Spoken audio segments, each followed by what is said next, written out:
si no en forma de riego, un riego o en forma de 2 riegos, ¿no es cierto?, en los momentos más críticos.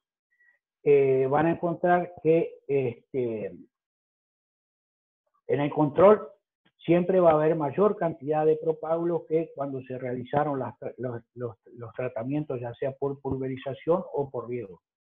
En los distintos momentos, ¿no es cierto? Aunque en enero del 94 no hay diferencias significativas entre sí, ¿no es cierto? Peso seco de raíces, también van a ver que la cantidad de raíces casi todas podridas, 0,008, mientras que cuando se realizaron los tratamientos hubo hasta 10 o 20 veces más de raíces que cuando se...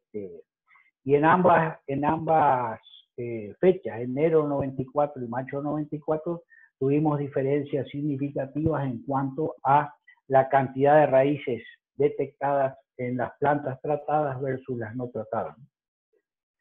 Y también con el número de árboles muertos, al final del ensayo, 4 árboles muertos de los 5 tratados, mientras que en los otros casi no hubo mortandad de árboles, ¿no es cierto?, por ese motivo. Así que, bueno, esto está indicando de que hay que realizar alguna especie de control o alguna estrategia de control, en este caso específico, el caso de pulverizaciones en la parte aérea o aplicadas en el suelo directamente, ¿no es cierto?, para... Acá está cómo fue evolucionando la severidad en los distintos meses que fuimos haciendo posterior al tratamiento. En la línea azul, arriba, van a ver que el control, o sea, en todo momento algo incrementó, pero en ningún momento bajó la cantidad de daño que se observaba en las plantas, mientras que en los casos que fueron pulverizados o con riego, la tendencia es a disminuir en cuanto a la cantidad de daño que se encuentra en los árboles. Bueno, acá yo les puse esto ya más sofisticado. Palta es otro de los cultivos que también son muy susceptibles al caso a la fitóstora.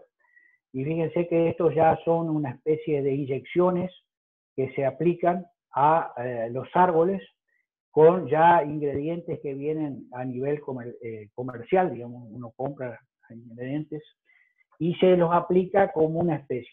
Bueno, en el caso que yo les comentaba, este globito que está acá se reemplaza por una botella de Coca-Cola, ¿no es cierto? Y se lo coloca como con una piola por gravedad y también lo absorbe sin mayores problemas. Y en este caso, ya les digo, viene en forma comercial, pero sería una forma sofisticada de hacer el control de fitóstora en árboles, ¿no es cierto? En este caso específico de palta. Estos son daños en palta ocasionados por fitóstora. Fíjense que hay una caída total de hojas, como tipo shock, que es lo que caracteriza a fitóstora. De golpe caen todas las hojas y a veces los frutos. En este caso, unos quedan pegados, pero en sintomatología típica en la PPR de daños producidos por fitóstora. En este caso también es con daño en el tronco, ¿no es cierto? Básicamente.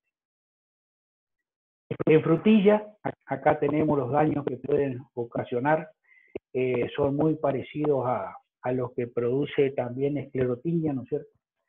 Básicamente, producen tanto a nivel foliar como en frutos, y generalmente una de las formas de diagnóstico es el olor. Fitóstora produce un olor como si fuera de pescado, bastante fuerte. Entonces, si uno oliendo sobre todo en este caso la fruta, puede diagnosticar sin necesidad de mucho la presencia de fitóstora. En tomates, también con daños y marchitamiento hacia tipo shock, digamos que se dan en el término de 1 o 2 días, puede quedar la planta ya queda totalmente caduca, ¿no? También daños en fruta, como habíamos mencionado en conocemos rápidas como bronco, o sea, distribución marrón, que está en la relación de esta. Vuelvo a repetir que se puede diagnosticar básicamente por el olor bastante fuerte que causa este individuo, ¿no? Phytophthora anacacia, como les decía, esta es una nueva especie. A través de todo lo que es la parte molecular, a través de la parte molecular es que van apareciendo nuevas especies. Es lo que hablábamos un poco con el tema de bacterias. Acuérdense que cuando hablamos de bacterias decíamos que la sistemática todavía sigue en constante evolución debido a que con el avance de la biología molecular van apareciendo nuevas cosas, van apareciendo nuevos genes que hacen diferente a todo lo que es conocido al momento y por lo tanto está en constante evolución. Acá, como les decía anteriormente, es el caso de Phytophthora acaciae, es una nueva especie que causa glomosis en acacia, que se encontró en el sur de Brasil, básicamente por la presencia de un anterido de forma diferente a lo que es conocido, digamos, para otras especies de Phytophthora. Estos son los daños a nivel de cancro. Acuérdense que acá hubo también un intento de producir acacias para básicamente producción de tanino, para la curtiembre de cuero, ¿no es cierto? Esa es uno de los objetivos, digamos, de la producción. Tiene buen poder calorífico, o sea que la acacia, si no sirve para uno, si se muere por Phytophthora, puede ser utilizado como leña. En Brasil, en el sur de Brasil, lo utilizan de esa manera. Y abajo, fíjense la diferencia que hay entre árboles que están aproximadamente bastante bien versus otros que no tienen cabellera radicular por la pudrición de raíces ocasionada por este hongo del suelo, ¿no? Con respecto a Pythium, que es el otro de este grupo de Straminopiles, se lo puede encontrar básicamente en semillas, como habíamos dicho. El tabaco es bastante importante y es una de las razones por la cual también se cambiaron de los almácigos de suelo a almácigos flotantes. Básicamente esta es una de las razones, este hongo del suelo, pero también es básicamente debido a lo que les comentaba por el bromuro de metilo. El bromuro de metilo es o fue el mayor desinfectante de almácigo de tabaco. Al eliminarse comercialmente la venta de bromuro de metilo, se buscaron nuevas alternativas y esas nuevas alternativas surgieron básicamente a través del uso de almácigos flotantes. Los almácigos flotantes serían una especie de hidroponía que permite el crecimiento de la semilla en un sustrato, en un medio acuoso, en bandejas, digamos, que están en ese medio acuoso. Una vez que están listos para el trasplante, se llevan al suelo definitivo. Pero básicamente estos síntomas que estoy mostrando en la foto de arriba a la derecha son relacionados a la presencia de Pythium en tabaco. También es frecuente en arroz. Fíjense la cantidad de raleo que hay de plantas en un arrozal, básicamente por el ataque de Pythium que está presente básicamente en la semilla. Por eso las semillas deberían ser certificadas para el uso en este cultivo.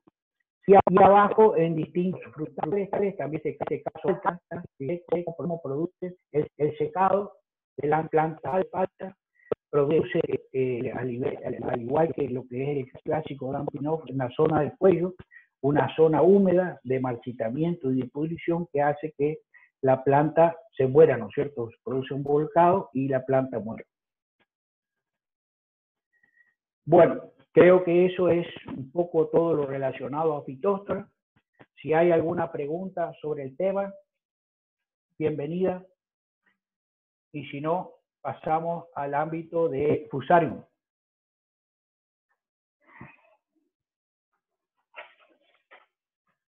¿Hay alguna pregunta? Están todos durmiendo, parece. No sé si hay alguna consulta sobre el práctico de hongos también. A ver qué pregunta puede contestar. No, porque los chicos nos estaban encontrando o por ahí querían saber de dónde sacar información para la clasificación de hongos y eso, ya que en las páginas a veces se encuentran distintas taxonomías, ¿no? Digo, de la que Bueno, usa la cátedra y así. que miden en el manual de hongos imperfectos, es decir, hongos imperfectos. Buenísimo. Manual de hongos imperfectos. Ahí están todos los que preguntamos, están presentes ahí en ese manual, ¿viste? Ahí en el chat hay preguntas. En el chat. ¿Cómo? En el chat hay preguntas. A ver, espera un poquito. Que no.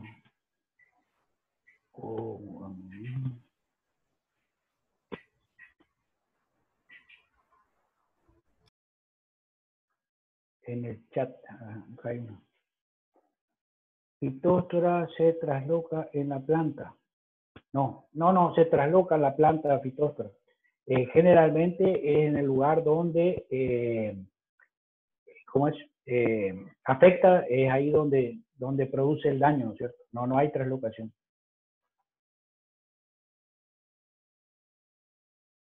Bueno. Entonces, sí, en el manual de hongos imperfectos estaría básicamente la mayoría de las respuestas, salvo el caso de Puccinia, digamos que Puccinia es de otro orden, pero el resto creo que están todos, si mal no recuerdo eso. Bueno, hola.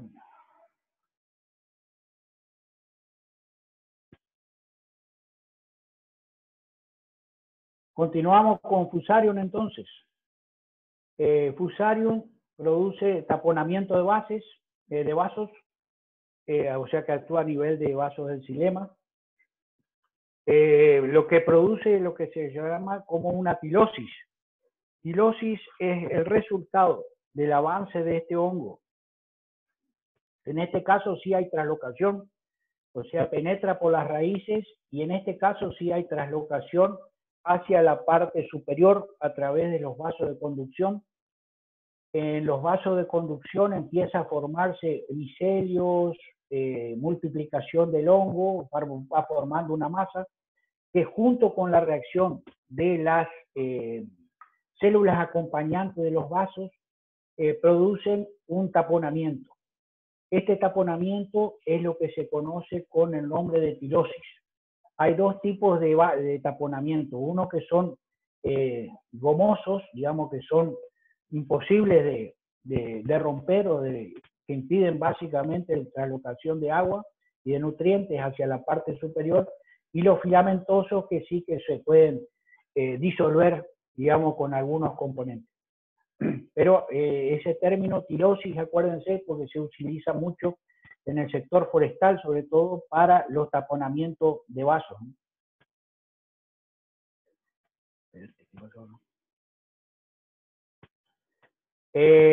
Bueno, en Kiri, fíjense acá, es un suelo desde monte reciente, con un crecimiento espectacular al primer año. Están creciendo ahí en la foto de la imagen de la izquierda. Es en la zona de sur, cercana al Parque Nacional de Monte Reciente plantado. Y en el primer año tuvieron crecimiento espectacular. Recuérdense que Kiri es planta muy rosa, madera potente. Sobre todo, de esa manera es que nos viene una esponja que de poca densidad. Pero ¿qué es lo que pasó? Se empezó a encontrar que en la parte superior había un achicamiento del tamaño de las hojas y posteriormente comenzaba a secarse como un secado descendiente de esas ramas que podía afectar a una, dos, tres o secar toda la parte aérea en definitiva y por supuesto la mortandad de la planta. Bueno, ¿qué se encontró? Se encontró que había unas especies de cancro, como estuvimos viendo en Phytophthora, en la base de los troncos, ¿no es cierto?, con presencia de goma, básicamente. Esto se da también en tomates, y también la presencia de goma en la parte de vasos de las plantas de tomate, produciendo ese secado típico, ¿no es cierto?, Fusarium. Se puede diagnosticar Fusarium que los vasos de conducción, a pesar de la goma, quedan de aspecto colorado. Eso significa de que Fusarium está envuelto en el tema. Fusarium son estas esporas que vemos abajo, que tienen tabiques, 1, 2, 3, 4 tabiques y forma de canoa, ¿no es cierto? Con las puntas bien marcaditas, digamos, como si fuera la bota del mapa de la provincia de Santa Fe. Y vemos que como en un corte histológico, cómo el hongo avanza a través de los tejidos intermedios, digamos, de las raíces de las plantas, ¿no? En esta parte, en la parte izquierda, arriba, en la foto, se observa cómo hay un hilo de goma en las raíces de los árboles de kiwi, ¿no es cierto? Y en la parte de abajo, con el secado correspondiente en ese corte histológico que se ve de la parte afectada. O sea que estamos viendo cómo el hongo penetra, produce la goma y seca a la rama, ¿no es cierto? Bueno, ahí se encontraron distintos tipos de fusarium, ¿no es cierto? Uno es el rosado, otro de tipo blanco y otro de tipo negro, cómo fueron creciendo en los medios de cultivo, ¿no es cierto? Básicamente pudimos determinarlo por crecimiento a distintas temperaturas, con unos que son crecimiento negro, ¿no es cierto?, que crecen muy rápidamente, pero sin formación de conidios, y en cambio los rosados y blancos están creciendo a distintas en temperaturas de 25 grados, ¿cierto? Tienen distintos ratios de crecimiento en medios de cultivo. También hay diferenciación de esporas en el largo y en el ancho, y en la forma, ¿no es cierto?, en que presentan estas esporas, ¿no? Bueno, hicimos un ensayo en plantines de kiri, en macetas, en invernáculo, donde utilizamos 4 tratamientos, ¿no es cierto? Los 4 tratamientos eran el control positivo, o sea, donde se tomó suelo desde una plantación de kiri con este problema, ¿no es cierto?, de un árbol alrededor que te manifestaba sintomatología, se trajo tierra y se utilizó como control positivo, o sea que los árboles que iban a ponerse ahí sí o sí deberían manifestar la sintomatología. Después tenemos el control negativo, este es suelo esterilizado, del que se utiliza en invernáculos, digamos, o en viveros, como un sustrato artificial, ¿no es cierto?, donde teóricamente ese debería estar sano si está libre del patógeno. Y después 2 fungicidas, uno para Liet, pensando de que Phytophthora era uno de los posibles causantes del problema, que es lo que vimos anteriormente, ¿no es cierto?, cuando vimos Phytophthora, y Babistin, que es el carbendazim, que es un producto específico o más específico para el caso de Fusarium. Entonces, ¿qué observamos ahí en el cuadro? Fíjense que ahí están las fechas. Lo que hacíamos en invernáculo, porque crece demasiado, es observábamos si había síntomas, cortábamos y volvíamos a medir el rebrote que iba produciendo. Por eso, estos son los pesos de esos rebrotes que fuimos observando. Sé que en el color, que es la línea celeste, último voto, esto era menos que por efecto de la enfermedad de Santinelli que se colocaban en ese tipo de maceta. Aquellos que fueron tratados con Babistin, o sea, aquellos que son más específicos, fungicidas más específicos para el control de Fusarium, son los que mejor fueron creciendo a lo largo de todo el ensayo. El control negativo también tuvo esos vaivenes, posiblemente por la falta por ser un sustrato estéril, ¿no es cierto?, no producía mayor cantidad de rebrotes, y por lo tanto decidimos que o sea, tanto lo que hicimos con los cortes histológicos anteriormente, como los resultados de este ensayo en el suelo infectado y tratado con Babistin, que podía ser la causa de este problema. Acá tenemos más o menos lo que con la aérea, fíjense en Ariet, tenemos un crecimiento en total de 112 centímetros, en Babistin 135, fue el peso promedio, ¿no es cierto?, del rebrote. El control positivo, 104, y el control negativo, como les decía, por el sustrato estéril, muy parecido a eso. En cambio, la cantidad de raíces, fíjense, un 45,73 gramos de raíces cuando tratadas con Aliet, Bavistin 37,23, el control positivo con alto grado de pudrición 10,30 y el control negativo 25. O sea, esto nos está indicando por ambos lados, por el peso de la parte aérea como el porcentaje de la cantidad de raíces que se forman, que Bavistin era. Bueno, acá está como hacemos las inyecciones. Eso hicimos después los tratamientos en árboles afectados con inyecciones. Acá estamos haciendo con un taladro, digamos, la formación, la perforación para luego conectar el tarugo. Y se fueron con que también utilizamos en Paraíso, haciendo las aplicaciones correspondientes de distintos fungicidas, ¿no es cierto?, en el tronco. Bueno, ahí encontramos de que nuevamente las aplicaciones con Bavistin, que creo que tengo más adelante, son las que mejor, o carbendazim, son las que mejor controlaron, digamos, la manifestación de estos síntomas de hojas chicas y secado de ramas mediante la aplicación de inyecciones. Otra cosa que hicimos para demostrar la presencia de tapones en el tronco, ¿no es cierto?, de árboles de kiri, fue la absorción. Estas absorciones se hicieron a partir de una integradora que muestra que a medida que profundizamos, ¿no es cierto?, a medida que es mayor la severidad de infección, es menor la absorción de agua.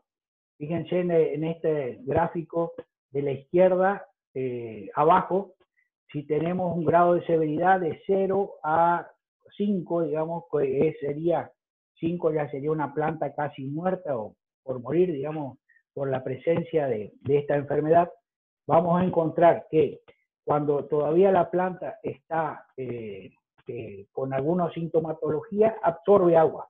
Por lo tanto, el tratamiento todavía es posible.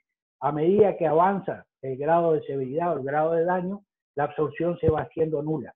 Eso en todos los ensayos que estuvimos haciendo se presentó de esa manera. Si uno relaciona mediante una regresión o una correlación el grado de absorción con el grado de severidad, va a encontrar que esa respuesta, ¿no es cierto?, con una línea recta en el gráfico de la derecha, que a medida de que aumenta la severidad del daño en la planta, es menor la absorción y por lo tanto mayor va a ser el número de taponamientos que se presenta o de la tilosis esta que está presente en la parte aérea. Y acá están los resultados que teóricamente de las aplicaciones de inyección que se hicieron en distintos momentos, ¿cierto?, de natación y adaptada.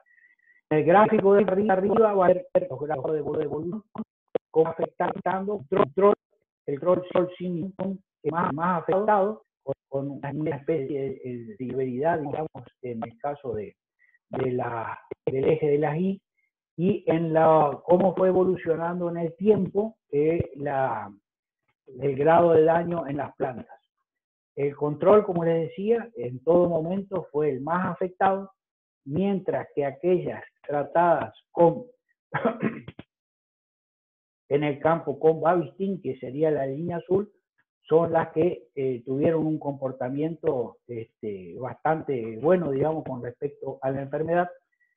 Y acá también se probó el tema del encalado, que al principio dio resultado. El encalado lo que hizo es agregado de cal alrededor de las plantas para cambiarle el pH del suelo, ¿no es cierto? Este es un suelo también, a cambiarle el pH, suponiendo que también puede cargar el hongo y tanto el cambio de comportamiento de la planta. Y la línea celeste, que es otra cosa que trabajamos, como estos son sistémicos, es el pintado de planta para evitar todo el tema de las inyecciones, esto que les estuve mostrando, que es bastante engorroso. aunque no hay que hacerlo al 100% de las plantas, sino a medida que se vayan enfermando.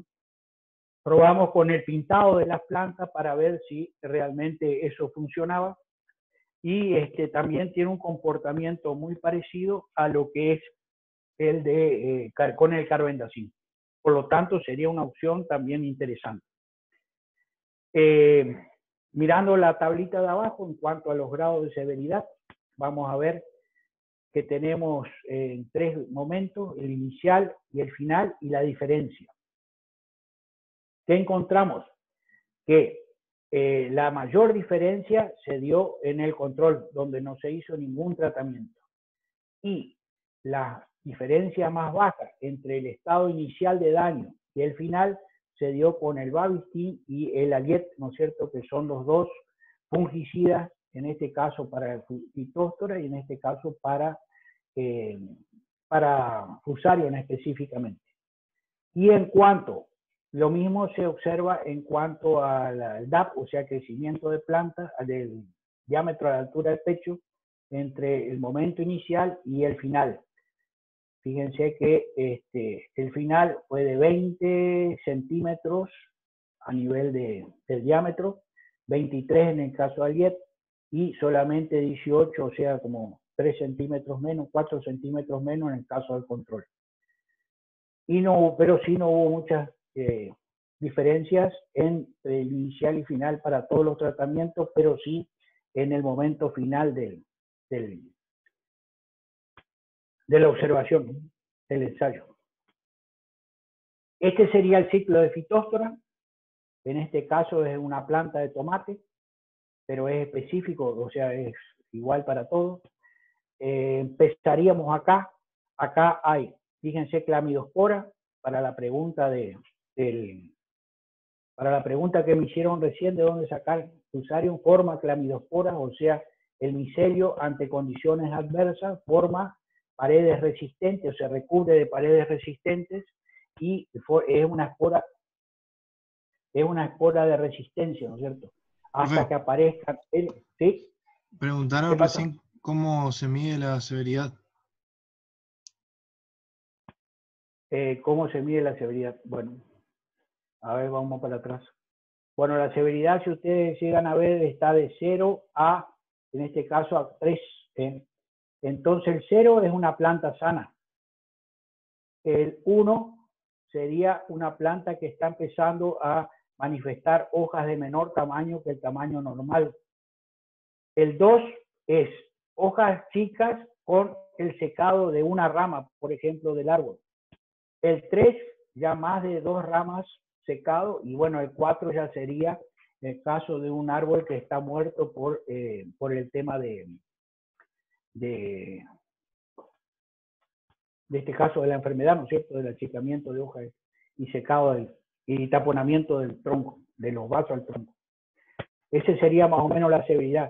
Es algo que se forma a nivel de un criterio bien personal de la persona que está evaluando, pero es importante que en cada momento uno viene cuál es la escala para hacer cada manera en cada una observación o avanzando.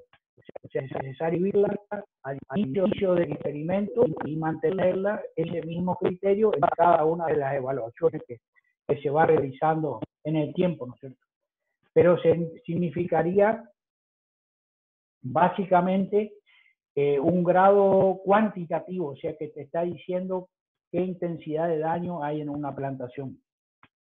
Queda así claro. Eso vamos a ver en una clase especial después de incidencia y severidad específicamente. Pero básicamente es eso.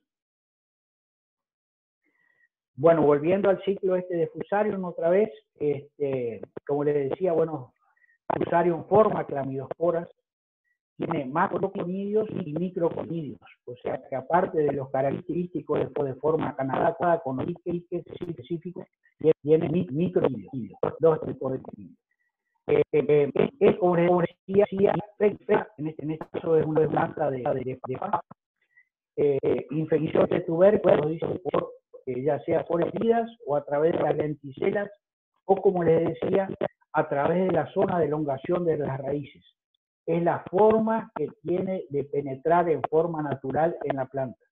La otra forma de penetrar es en forma de heridas.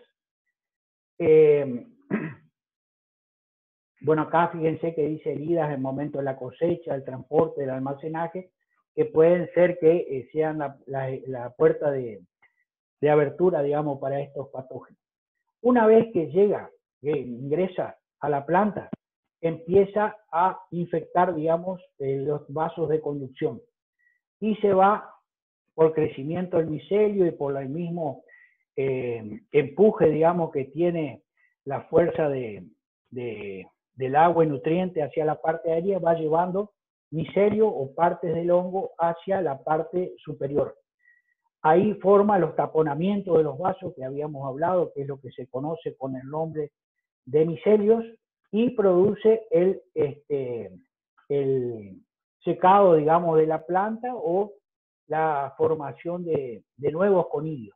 Y esto da origen a un montón de nuevos ciclos que en el esquema que habíamos hablado en la parte de hongo es lo que se conoce como la parte asexual, ¿no es cierto?, que da origen a la epidemia de la enfermedad. Bueno, ¿cómo es el residuo?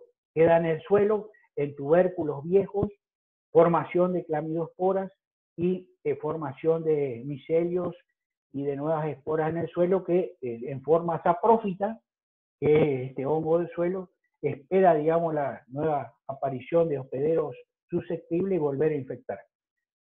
Para los que recién me preguntaron de dónde salía, Fusarium era una de las preguntas. Fíjense que acá en ningún momento se está hablando del ciclo sexual, solamente es el asexual el conocido.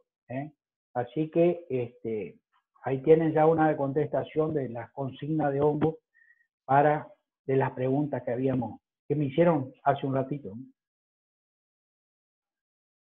Bueno, acá nuevamente el ciclo es muy parecido con los taponamientos de vasos y básicamente es muy parecido a la anterior. Y bueno, con eso daríamos por terminado, digamos, la clase de hoy.